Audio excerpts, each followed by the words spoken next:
오늘 성경 말씀은 요한복음 21장 1절로 14절 말씀입니다. 그 후에 예수께서 디베랴 호수에서 또 제자들에게 자기를 나타내셨으니 나타내신 일은 이러하니라. 시몬 베드로와 디무드라는 도마와 갈릴리 가나 사람 나다니엘과 세베대의 아들들과 또 다른 제자들이 함께 있더니 시몬 베드로가 나는 물고기 잡으러 가노라 하니 그들이 우리도 함께 가겠다 하고 나가서 배에 올랐으나 그날 밤에 아무것도 잡지 못하였더니 날이 새어갈 때에 예수께서 바닷가에 서셨으나 제자들이 예수이신 줄 알지 못하니라. 예수께서 이르시되 얘들아 너에게 고기가 있느냐 대답하되 없나이다. 이르시되 그 물을 배 오른편에 던지라 그리하면 잡으리라 하시니 이에 던졌더니 물고기가 많아 그 물을 들 수 없더라. 예수께서 사랑하시는 그 제자가 베드로에게 이르되 주님이시라 하니 시몬 베드로가 벗고 있다가 주님이라 하는 말을 듣고 거로를 두른 후에 바다로 뛰어내리더라. 다른 제자들은 육지에서 거리가 불과 한 50칸쯤 되므로 작은 배를 타고 물고기 든 그물을 끌고 와서 육지에 올라보니 숯불이 있는데 그 위에 생선이 놓였고 떡도 있더라. 예수께서 이르시되 지금 잡은 생선을 좀 가져오라 하시니 시몬 베드로가 올라가서 그물을 육지에 올리니 다득히 찬 물고기가 153마리라. 이같이 많으나 그물이 찢어지지 아니하였더라. 예수께서 이르시되 와서 조반을 먹으라 하시니 제자들이 주님이신 줄 아는 고로 당신이 누구냐 감히 묻는 자가 없더라. 예수께서 가셔서 떡을 가져다가 그들에게 주시고 생선도 그와 같이 하시니라. 이것은 예수께서 죽은 자 가운데서 살아나신 후에 세 번째로 제자들에게 나타나신 것이라. 아멘. 살아계신 하나님, 우리 노숙회로나 한인 장로교를 주님께서 기억하시고 긍휼을 베풀어 주옵소서. 진노 중에라도 긍휼을 베푸시기를 원하시는 살아계신 하나님께서 이 전을 통하 영광 거두시고 특별히 우리 박장원 목사님 고국 방문을 하고 계신 가운데 있지만 무거운 발걸음으로 가신 줄로 믿습니다. 아버님 위독까지 가셨는데 모든 일정을 주님 주장하시는 역사가 임하게 도와주옵소서. 이 시간도 말씀이 불이 되게 하시고 능력이 되게 역사하시며 연약한 종을 도구로 사용하여 주옵소서. 예수님의 귀하신 이름으로 기도하옵나이다. 아멘. 반갑습니다. 아멘. 사실 31년 전인 것 같아요. 1991년 아마 제 기억으로는 7월경이 될 것 같아요. 이 교회에 제가 2번 설교를 하러 왔었습니다. 연거푸 2주 동안 설교를 했어요. 그 이유는 제가 샬롯에 있으면서 이곳에 가서 한번 설교해보라고 해서 그냥 왔는데 이 교회가 그때는 담임 목사님이 안 계셨습니다. 소경민 목사님이 이 교회에 신고하실 때에 이 교회가 아마 제가 기억으로는 한 200명 넘지 않았나 150명 이상 넘지 않았나 생각이 되어지고요. 제가 와서 설교하고 잠을 자기는 박재영 장로님이라고 NC 스테이트 교수하시던 장로님 집에서 2주간 동안을 연거푸 왔는데 잠을 잤습니다. 그리고 의사로 기억이 되는데 박대근 장로님이 계셨고 그리고 박병훈 장로님, 박병률 장로님 형제분으로 기억해요. 그리고 부인이 전도사님이셨는데 아마 암으로 나중에 소천하셨는데 제가 와서 기도해드리고 했던 그러한 기억이 납니다. 잘못했으면은 글쎄 잘 됐으면 모르겠는데 제가 이 교회 청빙을 받을 수도 있었는데 현명한 판단력을 가진 분들에 의해서 제 후임 제가 청빙받지 못하고 권영배 목사님, 우리 같은 교단이신데 그분이 여기 오셔서 목회를 하신 것으로 그렇게 기억을 합니다. 그리고 저는 샬롯에 있는 제일장로교회에서 한 3개월 동안 설교를 하다가 제가 30년 목회한 1991년 12월 13일부터 오클라호마 로턴이라고 하는 퍼시라고 하는 부대가 있는데 거기에 가서 목회하고 작년 3월 28일 날 제가 만 70이 넘어서 리타이어를 했습니다. 하나님께서 우리의 걸음을 인도하시는 것을 믿습니다. 지난 수요일 날 그린스보로 한인 장로교회, 그 교회도 제가 31년 전에 가서 설교를 했는데 그 이야기를 했더니 오늘 와서 인사를 하더라고요. 그런데 누님을 이야기하시다. 그래서 제가 31년 만에 이번에 누님이 또 연합장로교회, 아틀란타 연합장로교회 전도사님으로 일을 한대요. 그래서 카톡을 열어가지고 목사님 꼭 이번에 뵙기를 원합니다. 그래요. 제가 PCUSA 이 교회와 같은 교단입니다. 미국 장로교회 NCKPC 45대 총회장을 또한 지냈습니다. 그래서 제가 총회장 할 때 한국에서 총회를 했는데 가장 유명한 엠베스더 호텔에서 그것을 빌려가서 거기에서 총회를 하고 모든 회원들이 참 감동을 받았던 그러한 일도 있습니다. 그래서 91년 12월 달에 제가 오클라호마 로턴으로 갔는데 그 교회는 그 지역에서 가장 어려운 교회인데 제가 목회하는 30년 동안 가장 큰 교회로 성장을 시켰고 교회도 260석 예배당을 새로 지어서 봉헌하고 지금 후임자가 와서 목회를 시작을 하고 있습니다.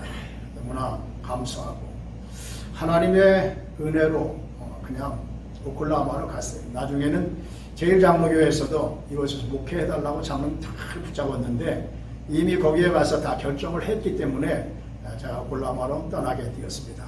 감사한 것은 우리 기독교의 하나님은 찾아오시는 하나님이십니다. 찾아오시는 하나님. 요한복음을 기록한 목적이 어디 있느냐? 요한복음을 기록한 목적은 요한복음 20장 31절 말씀에 나와 있습니다. 한번 다 같이 보시죠. 요한복음 20장 31절 마지막 절입니다. 오직 찾으셨으면 아멘. 다 같이 읽겠습니다. 오직 이것을 기록함은 너희로 예수께서 하나님의 아들 그리스도이심을 믿게 하려 하며 또 너희로 믿고 그 이름을 힘입어 생명을 얻게 하려 함이라. 자, 여기 보세요. 요한복음을 기록한 목적이 어디 있느냐? 요한복음을 기록한 목적은 바로 요한복음 20장 31절의 말씀입니다. 예수 그리스도가 하나님의 아들로서 우리에게 구원을 주시기 위해서 영생을 주시기 위해서 이 세상에 오신 분이라고 하는 것. 그러면 이 요한복음에 예수 그리스도가 하나님의 아들로서 우리의 구원자라고 하는 것을 선포하시는 그러한 내용이 기적이 7가지로 기록이 되어져 있습니다.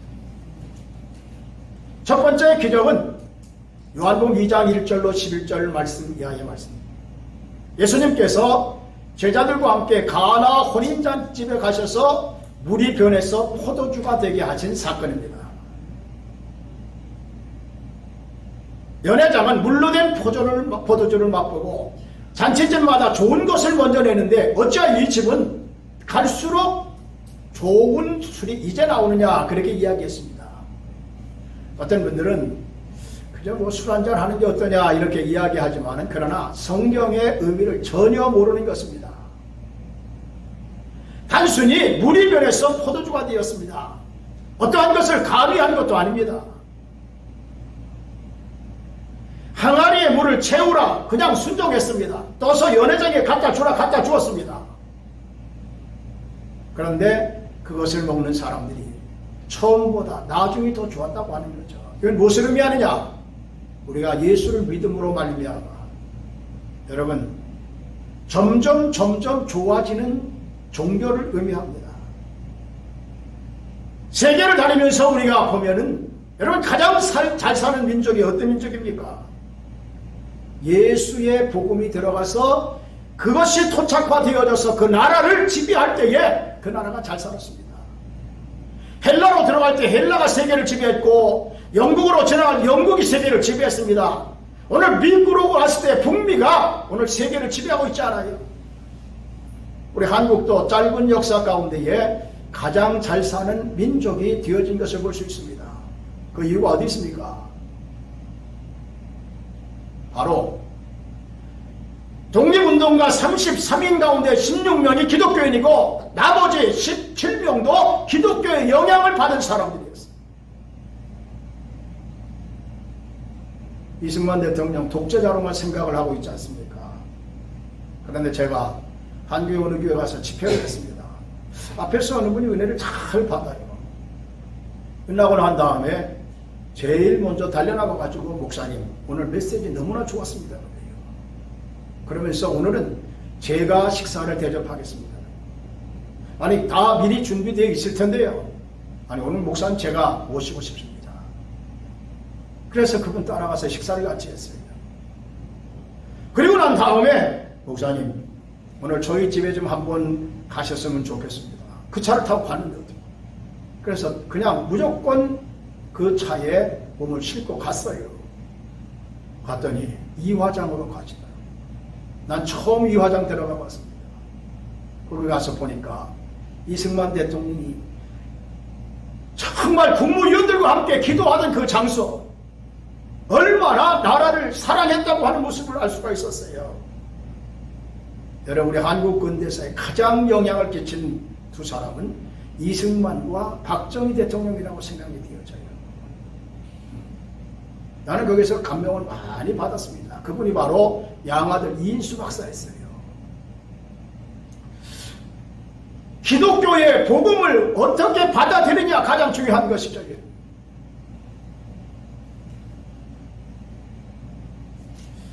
두 번째 기적이 요한복음 4장 35절 이하입니다. 왕의 신하의 병을 고친 사건이 나와요. 왕의 신하가 병들었는데 그 아들 병들었는데 그러나 예수께서 오늘 낫다 이야기했을 때 그 아들이 낫습니다. 이것이 두 번째 기적입니다. 세 번째 기적은 요한복음 5장 1절 이하에 보니까 베데스다라고 하는 긍휼의 집, 자비의 집이라고 하는 그러한 연못가에 소경과 절뚝발이와 혈기 많은 사람들, 이러한 사람들이 모여가지고 행당에서 물이 동하기를 기다리고 있는 거예요. 왜? 하늘에서 천사가 내려오면 그 물에 들어가는 사람은 어떤 병에 걸렸든지 낫게 되었던 기적이 일어났습니다. 여러분. 거기에 38년 된 병자가 있었어요.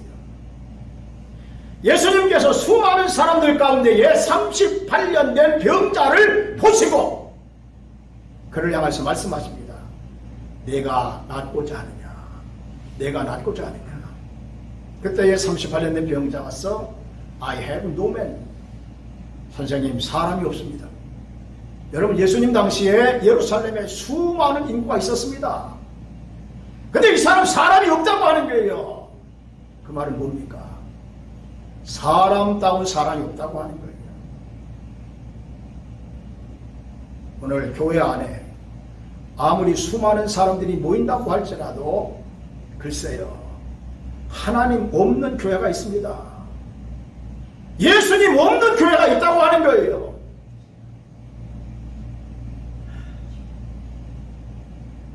목사? 마음속에 예수가 없는 목사가 요즘 많습니다, 여러분. 예수님께서 너희는 세상의 소금이니 너희는 세상의 빛이니 말씀하셨지, 너희는 교회 안에 소금, 교회 안에 빛이라고 말씀하지 않았어요. 목사는 교회 안에서도 목사이고 세상에서도 목사가 되어야 할 줄로 믿습니다. 제가 오면서 우리 동생들과 함께 그런 이야기 나눴어요. 야, 내가 목회할 때는 식대값이 들어가질 않았다. 식당에 가면은 성도들이 대접을 하고요. 내가 친구를 데리고 가도 다른 사람이 식대를 다 지불하고 목사님 팁도 다 냈습니다. 그냥 나가십시오. 식당의 주인이 이야기해요. 몇 사람을 데리고 가도 다른 사람이 내지 않으면 식당 주인이 목사님, 오늘은 제가 목사님 그냥 대접하겠습니다. 그리고 가라고 하는 거예요. 10대가 들어가지 않았어요. 그런데 목회를 안 하니까 이제는 리타이어했으니까 지난 8월 달에도 탈북자들 20여 명을 북한에서 억류되고 고생했던 이면수 목사가 한 20여 명을 달라서 데리고 왔어요. 제가 식사를 다 대접하고 8월 22일 날에 우리 원로 목사회 모임이 있는데 한 30명 모임. 오늘 제가 식사를 대접하겠습니다. 그리고 대접을 했어요. 식비를 다 제가 지출을 했어요. 그런데 리타이어하고도 이렇게 줄 수 있다고 하는 게 얼마나 기쁜지 몰라요. 여러분 받는 것보다 주는 기쁨이 훨씬 좋습니다. 저는요. 다른 분은 모르겠어요. 베데스다 연못가에 38년 된 병자가 사람이 없다고 하는 거예요. 그렇습니다. 여러분 오늘날 교회 안에 사람 많은 무슨 소용이 있습니까? 성도다운 성도가 드물어요. 정말로 하나님 말씀대로 살고자 하는 사람이 드물다고 하는 겁니다. 예수님께서 일어나 내 자리로 걸어가라 라고 말씀을 했어요. 아니 38년 동안 걷지 못한 사람이 재활 훈련을 받은 것도 아닙니다. 일어나 걸으라고 하니까 걸어놨어요. 이것이 예수께서 하나님의 아들로서 구원자라고 하는 것을 증거하는 세 번째 표적이었어요. 네 번째 기적은 요한복음 6장 1절에 나옵니다. 벳세다 광야예요. 거기에는 먹을 것이 없습니다. 지금도 가면은 가버나움 지나서 벳세다 광야 쪽을 가면은 먹을 것 식당이 별로 없습니다. 너희가 이 무리에게 먹을 것을 주라고 하는 거예요. 선생님 200데나리온이 있어도 부족합니다. 빌립은 주사를 얼마나 계산 잘하는 사람인지 몰랐어요. 200데나리온이 있어도 200데나리온 예수님 당시에 200명 노동자의 품삯입니다.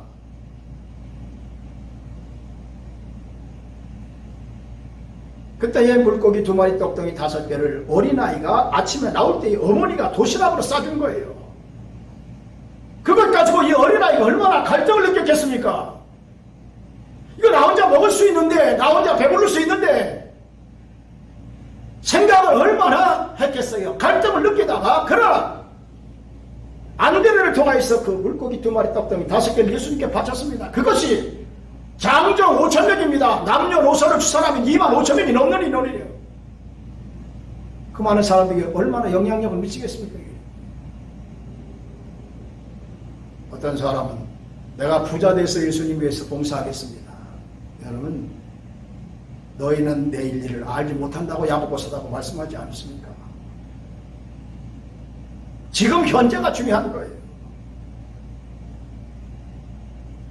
기성세대의 봉사를 원하지도 않고 자기가 가지고 있는 물고기 2마리 떡덩이 5개 그것을 예수님께 바쳤어요. 그럴 때에 장정 5,000명을 먹이고 12광지를 남게 했다고 하는 겁니다. 오늘날 이 성경 어떻게 해석하는지 압니까? 자유주의 신학자들은 어린아이가 갖다 주었는데 그것을 어떻게 어른들이 받아먹느냐. 나도 준비해가지고 왔습니다. 나도 준비해가지고 왔습니다. 그래서 모든 사람들이 먹고 부스러기를 거두었을 때 12광지를 남게 했다고 이야기하고 있습니다. 여러분 그럴듯한 해석 같죠? 하나님의 말씀을 하나님 말씀되게 믿어야 될 줄로 믿습니다. 이것이 네 번째 기적이었습니다. 5번째로 하나님의 아들 예수 그리스도가 우리의 구원자가 되시고 영생을 주시기 위해서 오신 목적을 설명하는 기적이 요한복음 9장 1절 이하에 나옵니다. 전체가 그 기사입니다. 나면서 소경된 자가 있었습니다. 이것이 부모의 죄입니까? 자기의 죄입니까? 물었습니다. 부모의 죄도 아니고 자기의 죄도 아니라고 이야기하면서 하나님의 영광을 나타내기 위한 것이라고 이야기했습니다. 예수님께서 말씀으로 고칠 수 있었지만 진흙을 이겨가지고 그의 눈에 붙이고 실로암에 가서 씻으라고 했어요. 보냄을 받았다고 하는 그러한 연못에 가서 씻었을 때에 눈이 떠지는 역사가 나타났습니다. 그리고 6번째 기적이 예수 그리스도가 하나님의 아들로서 구원자라고 하는 것을 나타내는 기적이 요한복음 11장에 나옵니다. 나사로라고 하는 사람이 죽었어요. 베다니에 살고 있었습니다. 예루살렘에서 한 5리 정도 되어지는 거리입니다. 마르다와 마리아와 그리고 나사로가 살고 있었는데, 삼남매가 살고 있었는데 오라버니가 죽었어요. 이미 죽어가지고 야이로의 딸은 천으로 덮어놓은 것 그냥 집안에서 살렸습니다. 나인성 과부, 누가복음 7장 11절에 나인성 과부는 길거리에서 예수님께 사비쳤습니다. 그런데 나사로는 무덤에 장사 지낸 지 이미 나흘이 되었습니다. 예수님께서 제자들을 향해서 내 친구 나사로가 잠들었다, 깨우러 간다. 아니 그냥 제때 되면 일어나겠죠, 뭘 깨우러 갑니까? 이야기했어요. 저희가 죽음을 알지 못했습니다. 예수님께서 배단에 가셨을 때 마리아와 마르다가 뛰어나오면서 예수님을 맞이하면서 예수님께서 여기 계셨으면 우리 오라버니가 죽지 아니했겠나이다 이야기를 했어요.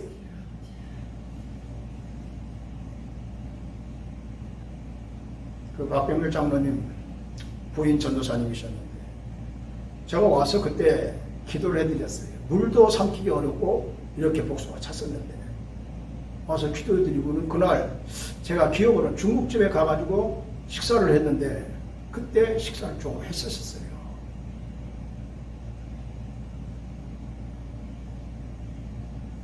여러분, 이미 나흘이나 되어서 공동묘지에 매장을 했습니다. 예수님께서 마르다와 마리아를 향해서 우리 동산에 한번 가보자. 예수님 말씀하십니다. 나는 부활이요 생명이니 나를 믿는 자는 죽어도 살겠고 살아서 믿는 자는 영원히 죽지 아니하리라고 말씀을 했어요. 그리고 무덤에 가서 보니까 무덤을 굴릴 동굴을 다 돌로 막았습니다. 유대인의 장례법과 우리나라 장례법은 다르더라고요. 우리가 어릴 때에는 장례가 나면은 가서 시체를 좀 보려고 해도 어른들이 가라, 아이들은 근처도 가지 못하게 했어요. 그리고 다 수의를 입히고 여기서부터 매지 않습니까? 손을 이렇게 묶어놓고 다 매지 않습니까? 다리까지. 그리고는 관에 집어넣고 그리고 산에 묘를 만들 때 깊이 팝니다. 우리 몸 한 이 정도 올라올 때까지 파지 않아요. 그리고 관을 집어넣고 횡대를 덮고 그리고 비가 오면은 새지 말라고 어허리 달공하고 꽉꽉 밟잖아요. 그리고 새끼줄 쳐놓고 거기다가 돈을 갖다가 10,000원짜리 요즘으로 50,000원짜리 꽂으면 더 꼭꼭 밟지 않아요. 지금은 잘 달라져가지고 그만 화장터에서 2시간이면은 화장해가지고 납골당에다 모시고 하지만 그때 생각할 때 저렇게 장례식을 지내는데 죽었다가 살아나도 못 나오겠구나. 저는 그렇게 생각을 해봤습니다. 그런데 유대인은 동굴을 파가지고 시신을 넣습니다. 그리고 무덤을 돌로 막습니다. 예수님도 아리마다 요셉의 동굴에 넣었을 때에 동굴 입구를 돌로 막았기 때문에 마리아와 요셉의 어머니 야곱 어머니 마리아가 살로메가 무덤을 향해서 가면서 누가 우리를 위해서 무덤에 돌을 굴러주려 이야기하지 않았어요. 근데 예수님께서 그 무덤에 가셔가지고 돌을 옮겨 놓으라고 말씀하시는 거예요. 돌을 옮겨 놓으라고. 아니 죽은 지 나흘이나 돼서 냄새가 납니다. 그러나 돌을 옮겨 놓았습니다. 여러분, 돌은 무엇을 의미합니까? 돌은 죽음을 의미합니다. 돌은 절망을 의미합니다. 돌은 한 인간이 죽었다고 하는 것을 의미하는 거예요. 그것을 돌로 임봉하면 그것이 끝이었습니다. 예수님께서 돌을 옮겨 놓으라. 기적이 일어날 것을 말씀하시는 거예요. 옮겨 놓았습니다. 그리고 신실을 향해서 동굴을 향해서 말씀하십니다. 나사로야 나오라. 나사로야 나오라. 나사로가 수족을 배로 동인처럼 나왔다고 했어요. 그러니까 풀어놓아 다니게 하라. 풀어놓아 다니게 하라. 요한복음 12장 11절 말씀해 보니까 나사로 까닭에 나사로 때문에 많은 유대인이 가서 예수를 믿음이로라 라고 말씀했어요. 오늘 노스캐롤라이나 한인 장로교회가 여러분 다시 부흥되기를 원하십니까? 그래가지고 부흥될 것 같지가 않아요. 아멘이 그렇게 약해가지고 어떻게 부흥이 됩니까? 다시 부흥되기를 원하십니까? 할렐루야. 할렐루야. 돌을 옮겨 놓으라. 돌을 옮겨 놓아야 합니다. 의심의 돌, 불안의 돌, 절망의 돌, 죽음의 돌을 옮겨 놓아야 돼요. 제가 우리 교회 갔을 때 우리 교회가 그 지역에서 가장 제일 어려웠습니다. 100원짜리 못 쓰는 게 어려웠습니다. 그런데 제가 30년 목회하는 가운데 우리 NCKPC 한인교회 가운데에 목회자들 가운데는 아마도 제가 몇 번째 손가락 안에 2,000명, 3,000명 모이는 교회에 목사님 부럽지 않게 제가 대우를 받았습니다. 그리고 부흥회 요청하면 한국에도 1년에 적어도 2번은 꼭 갔고 3번, 4번도 갔던 일이 있어요.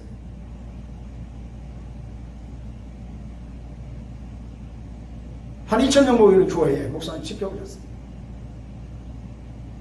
사례비를 드렸더니만 가서 전화가 왔습니다. 목사님 왜 이렇게 사례비를 많이 줬느냐.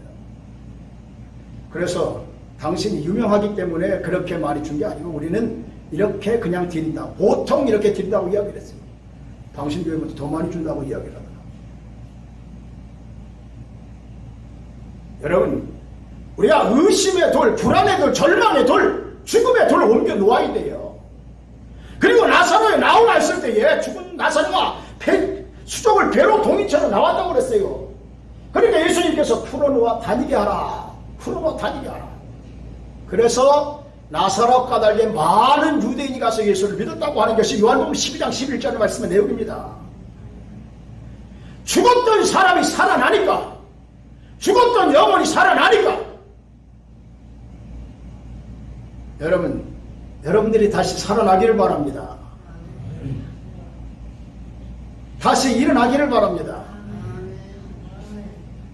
제가 31년 전에 와가지고 그 설교인 것 같아요. 일어나라고 하는 설교.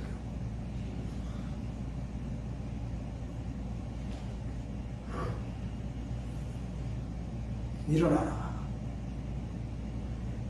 죄악의 자리에서 일어나야 되고 우리가 죽음의 자리에서 일어나야 되고 깨어나야 된다고 하는 거예요. 잠자는 자에서 일어나야 된다고 하는 거예요.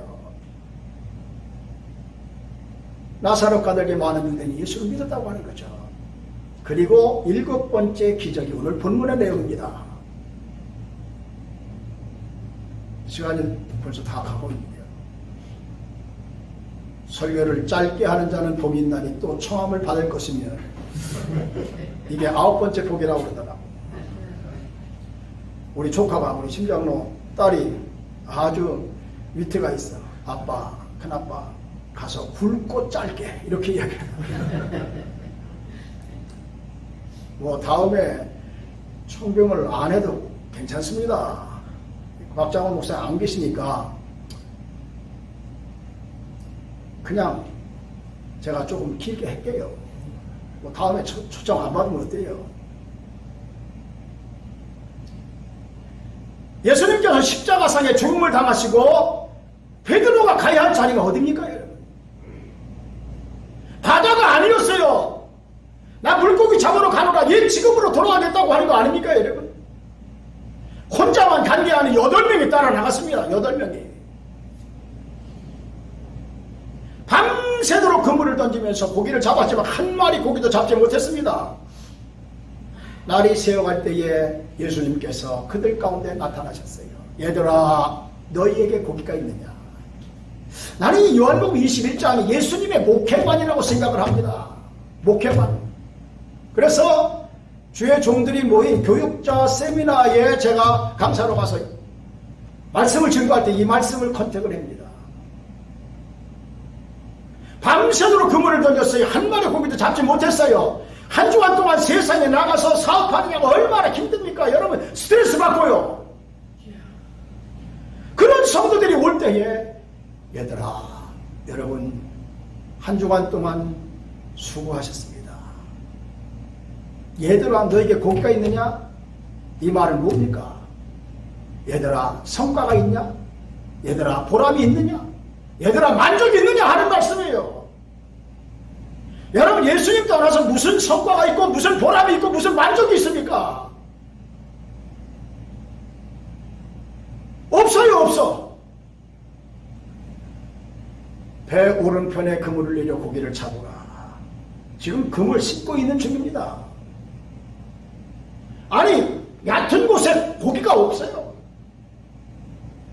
그물을 씻고 있는 중이었습니다. 그런데 예수님께서 오른편에 그물을 던지라고 하는 거예요. 왼편이 아니고 우편은 능력을 말합니다. 권능을 말합니다. 힘이 있는 것을 말하고 있어요. 오른편에 그물을 그냥 내렸습니다. 뭐라고 하면서 내렸어요? 우리가 밤이 맞도록 수고하였으되 얻은 것이 없지만은 말씀에 의지하여 그물을 내리리다 하고 그물을 내렸어요. 말씀에 의지해서.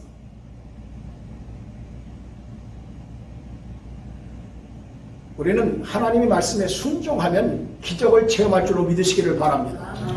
여러분 기적이 딴 게 기적입니까? 지금 이 순간은 어제 죽어간 사람들이 그렇게 살기를 원했던 그런 날치예요. 그런 날짜입니다. 여러분 그런 시간입니다. 에코노모라고 독일의 뇌학자는 인간의 뇌 속에 1억 3,600만 개의 쇠파가 있다고 이야기하잖아요. 여러분 아폴로 11호 1969년도 7월 16일 날 13시 40분에 나사에서 아폴로 11호 유인 우주선을 띄웠습니다. 거기에 암스트롱과 올드린과 콜린스라고 하는 그러한 우주인이 탔어요. 109시간 10분 35초 만에 달나라를 갔습니다. 그리고 정확하게 1969년 7월 20일 날 다시 지구로 돌아오지 않았습니까? 인간이 만든 거 얼마나 위대합니까?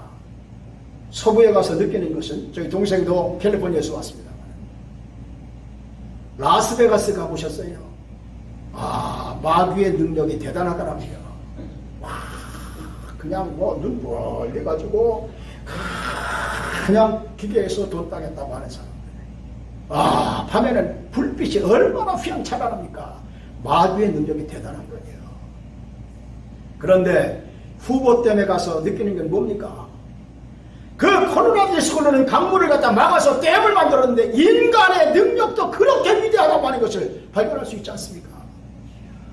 그런데 그랜드 캐년 가서 보면은요, 아, 하나님의 능력도 대단하구나. 하나님이 위대하십니다. 그래서 오 로드 마이 갓 찬송이 나오게 되어져 있어요. 여러분 기적은 다른 것이 아니라 지금 내가 아침을 먹고 이 자리에 나와 있는 것도 기적입니다. 내가 지금 서 있는 것도 기적이에요. 서 있지 못하는 사람이 얼마나 많습니까? 듣지 못하는 사람이 얼마나 많아요. 시리와 좌절과 절망에 빠졌던 제자들, 바로 그들이 가야 할 곳은 갈릴리 바다가 아니었습니다. 베드로가 가야 할 장소는 바로 이 강단이에요. 주님의 성전입니다. 와서 엎드려 기도했어야 돼요.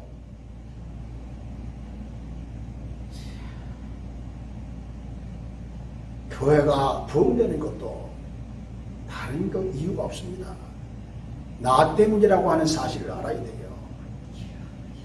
요나서 1장 12절 말씀해 보니까 풍랑을 만났을 때에 나를 들어 바다에 던지우라. 그리하면 바다가 너희를 위하여 잠잠하리라. 너희가 이 큰 폭풍을 만난 것이 나 때문인 줄을 내가 아노라. 다른 사람이 아니었습니다. 여러분, 수많은 사람들이 요나가 바다에 떨어지는 순간에 인생의 끝장이라고 생각을 했어요. 그런데 아오눌드라고 하는 사람이 더 프로블럼 북어프더 요나라고 하는 책을 썼습니다. 그 책에 보니까 한 마리의 고기를 지중해 인간을 삼키는 그러한 고기가 많이 있다는 거예요. 그런데 배 밑에다가 예수님 하나님이 준비하셨다고 하는 거죠. 많은 사람들이 요나가 뱃속에서 떨어지는 순간에 인생의 끝장이라고 생각을 했는데 하나님은 요나를 끝까지 붙잡고 계세요. 여러분, 하나님 앞에 우리가 피할 수가 없습니다. 도망할 수가 없어요. 어디로 피합니까? 하나님의 눈을 어떻게 피할 수 있습니까? 바다에 던지우라. 그래야 바다가 너희를 참자 말이나. 너희가 이 큰 폭풍을 만난 것이 나 때문인지를 내가 아노라. 그렇게 고백하지 않습니까? 하나님께서 요나로 끝까지 니느웨로 가서 복음을 증거하게 만들어서 좌우를 분간하지 못하는 12만 명을 구원하는 그러한 역사를 있지 않습니까? 여러분? 베드로가 정말 하나님 앞에 나와서 엎드렸어야 돼요. 그런데 바다로 가지 않았습니까? 배우는 편에 그물을 려 고기를 잡으라. 153마리의 고기를 잡았습니다. 153마리.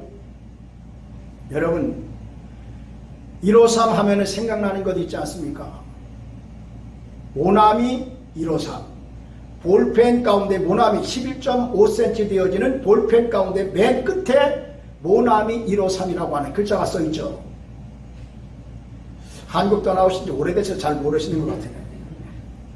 옛날에 모나미 153이라고 하는 그 하얀 색에다가 아주 끝에는 심을 껴가지고 그것이 까만머리로 되어 있는 모나미 볼펜. 1963년 5월 1일이었습니다. 광신화학이라고 하는 그러한 회사가 세워졌습니다. 그런데 광신화학을 아는 사람이 없어요. 그래서 이 회사를 도대체 무엇으로 만드느냐? 송삼석 사장이 모나미 153 볼펜을 만들었거든요. 그 회사를 광신화학에서 모나미로 만들었습니다. 그리고 모나미 153 모나미라고 하는 말이 뭔지 아세요? 불어로 나의 친구, 나의 우정이라고 하는 말입니다. 나의 친구 153 나의 친구 모나미 153. 그가 회사의 이름을 지으려고 생각하다가 수많은 사람들에게 그것을 발표했지만은 그렇게 마음에 썩 드는 그러한 것이 없었습니다.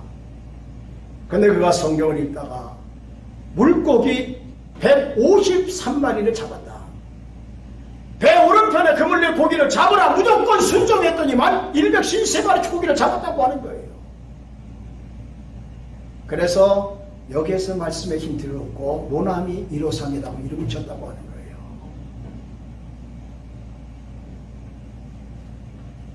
여러분, 하나님의 앞에 우리가 순종할 때 기적이 일어나는 것을 믿으시기를 바랍니다. 아멘. 7가지 기적이 다 순종할 때 그냥 일어난 거예요. 기적이 일어났어요. 오늘 우리가 하나님 말씀 앞에 순종하면 이러한 기적이 일어날 것을 믿으시기를 바랍니다. 우리 주님은 찾아오시는 주님이에요. 찾아오시는 주님. 세상의 종교는 그렇지 않지 않습니까? 인간이 찾아가서 복을 달라고 빌어요. 근데 우리 기독교의 하나님은 찾아오시는 하나님이라고 하는 거예요. 시리와 절망과 좌절에 빠져있는 제자들을 찾아오셨어요.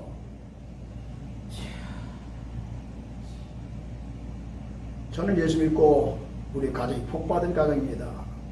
우리 어머니가 딸 둘을 낳고 하나님 아들 하나 주시면 하나님 앞에 바치겠다고 조언을 한 번도 상의한 적이 없습니다. 그 어르신이 일방적으로 아들 주시면 하나님 앞에 바치겠다고 그랬어요. 근데 제가 세상에 태어났습니다. 딸 둘을 낳고 지금은 딸 둘 낳고 아들 낳으면 금메달, 그리고 아들 딸 낳으면 은메달, 그리고 딸 하나 낳으면 동메달, 아들 셋 낳으면 목메달이라고 그러더라고요. 목메달. 그냥 그때는요, 아니 딸을 둘을 낳고 아들을 낳았어요. 야, 우리 어머니 최부연을 그래도 세워준 사람이에요. 아들로서. 그렇지 않아요? 아들 주시면 하나님 앞에 바치겠다. 이 양반이 믿음이 대단했습니다. 그리고는 하나님, 우리 평정이 세계를 날아다니면서 복음을 증거하게 해달라고 그리고 기도했다니까요. 그래서 우리 아우가 지금 2번째 아우가 또 한국에 있습니다. 비전 성결교회 장로인데 그 아우가 하는 얘기가, 엄마 좀 기도도 될 만한 기도를 하라고. 아니 무슨 뭐 버스 타고 다니면서 복음 증거하게 해달라면 이해가 되지만은 무슨 비행기를 타고 다니면서 아니 복음을 증거하게 해달라고 하냐고. 비행기 타고 다니잖아요. 이렇게 비행기 타고 다니잖아요. 할렐루야. 아멘. 예. 저도 9월 30일 날 또 한국에 비행기 타고 나가가지고요. 10월 5일부터 우리 세계총 선교대회 세계의 한 60, 70개 선교지의 지회장들 다 불러가지고 우리가 비행기표도 반 정도는 대주고 선교대회를 합니다. 그리고 5일부터 9일까지 선교대회를 마치고 11일 날 유럽을 가야 돼요. 오스트리아 빈으로 해가지고 프랑스 파리로 해가지고 독일 베를린 가야 돼요. 이만하면 세계 날아다니잖아요.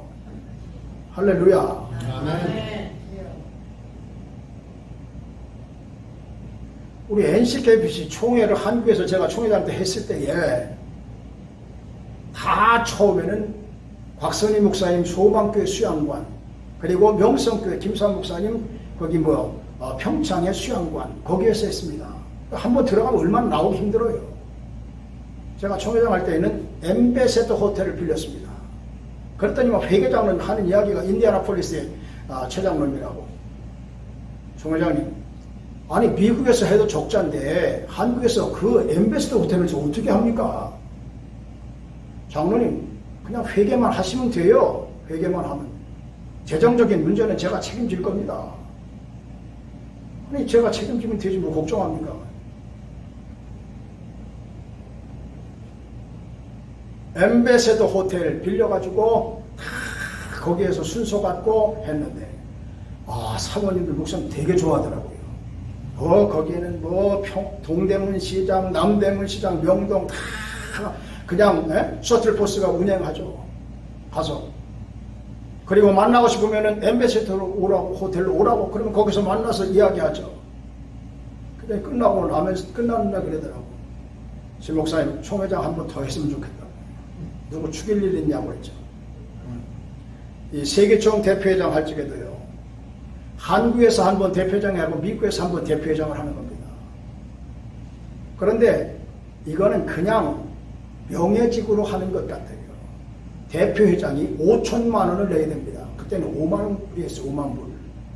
5만 불 내고 총회장, 대표회장 할 사람 별로 없어요. 한국교회는 큰 교회 많으니까. 지금 제 후임으로 대표장 하는 신화성 목사는 예성의 교회가 2개예요.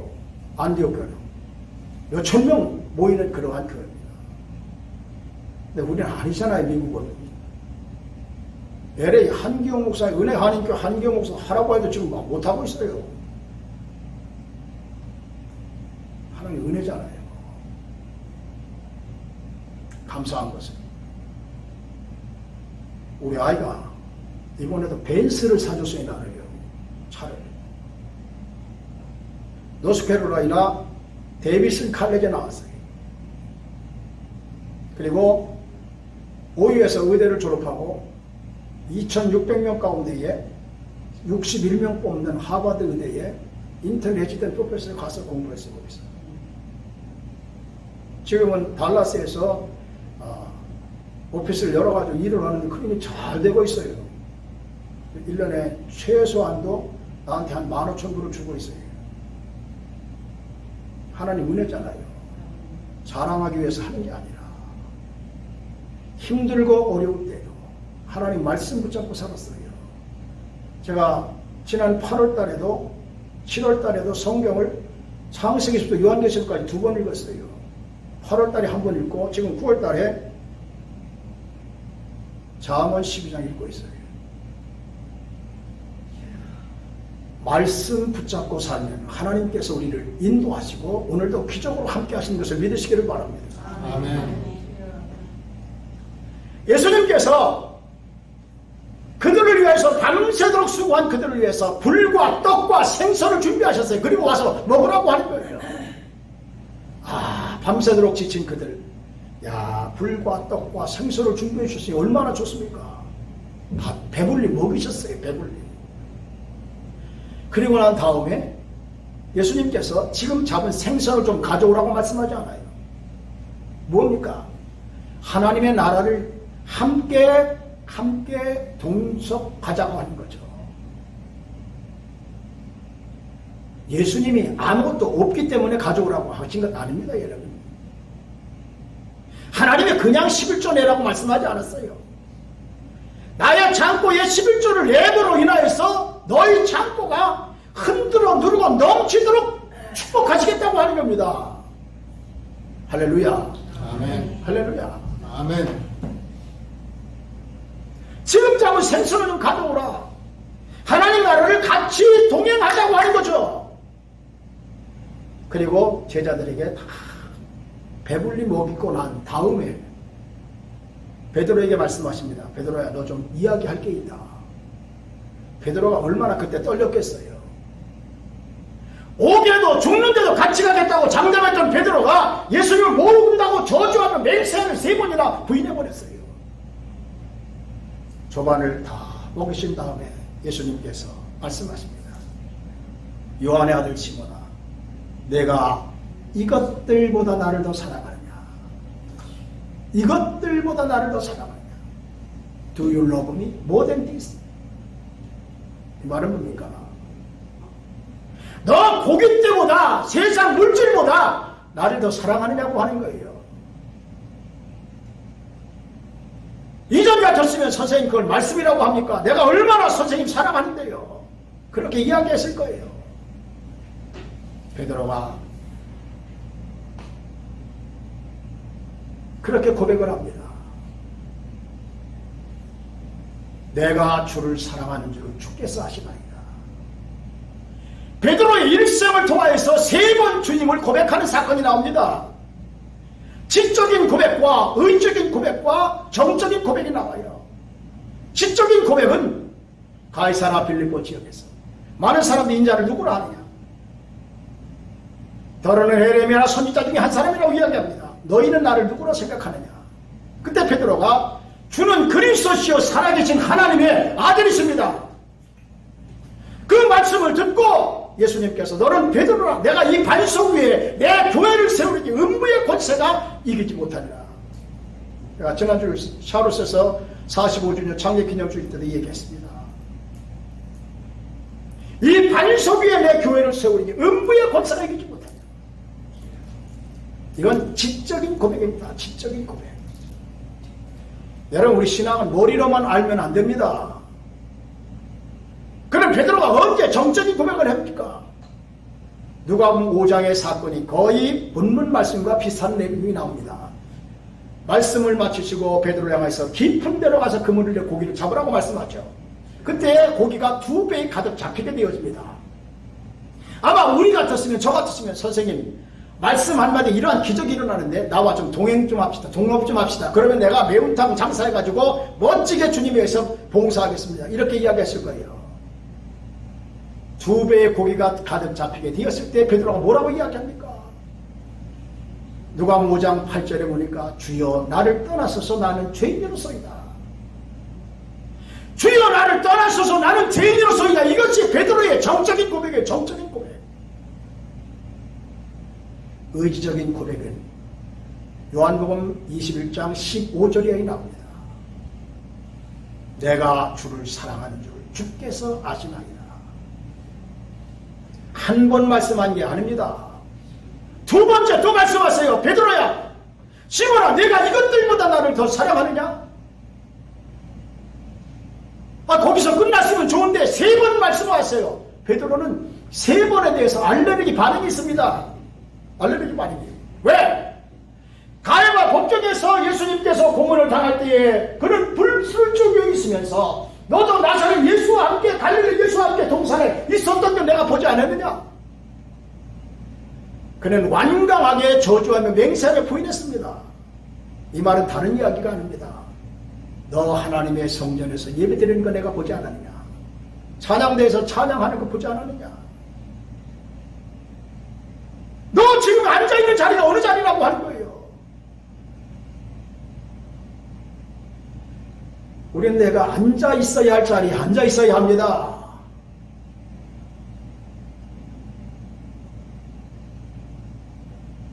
세 번 말씀하세요. 3번 이야기할 때 베드로에게 참 알레르기 반응이 일어나는 거예요.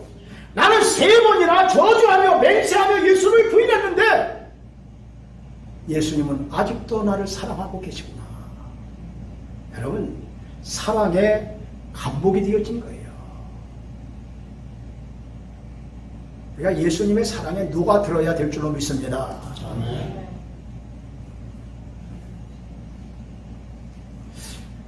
목사에게도 필요한 것이 바로 이거예요. 이만큼 성도들을 사랑해야 된다고 하는 거죠.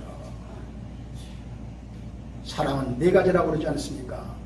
에로스 사랑, 남녀 간의 애틋한 정을 그리는 사랑, 필리아 사랑, 이웃 간의 친구 간의 사랑, 그리고 스톨의 사랑, 부모와 자녀 간의 사랑. 근데 예수님의 사랑은 대가를 바라지 않고 십자가를 지신 아카페 사랑입니다. 여러분, 아카페 사랑. 베드로와 이 사랑이 감탄한 거예요. 감복했습니다. 나는 저주하며 맹세하며 예수를 모른다고 했는데 아직까지도 주님은 나를 사랑하고 있구나. 베드로가 그 자리에서 깨어지는 겁니다. 내가 젊어서는 스스로 내 띠가 내가 다니는 곳으로 다녔거니와 내가 늙어서는 내가 원하는 곳으로 다니리라. 여러분, 그래서 로마에 가서 보면 성 베드로 성당이 얼마나 위대하고 웅장합니까? 여러분. 그 흔한 PhD 하나, 디멘 하나 없습니다. 베드로를 연구하면서 수많은 사람들이 PhD 학위를 받은 것을 보지 않아요? 여러분, 그렇습니다. 오늘 우리가 정말로 주님의 사랑에 녹아내릴 수 있는 역사가 나타나기를 바랍니다. 그냥 설교 와서 간단히 하고 가면 되는데 내가 왜 이렇게 하는지도 모르겠어요. 하나님이 우리의 영을 사랑하시는 것을 믿습니다. 아멘. 우리 하나님 지금도 목말라 하고 계세요. 우리의 신앙의 모습 보실 때에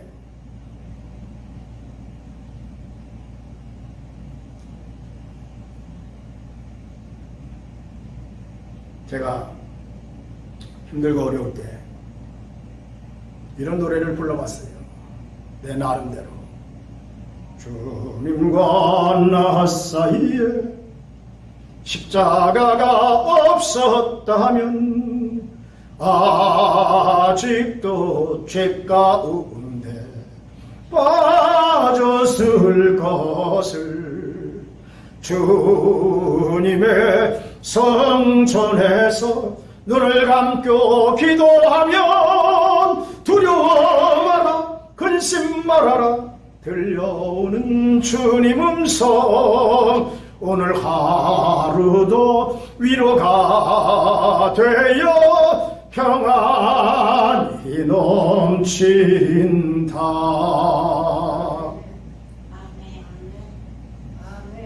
할렐루야.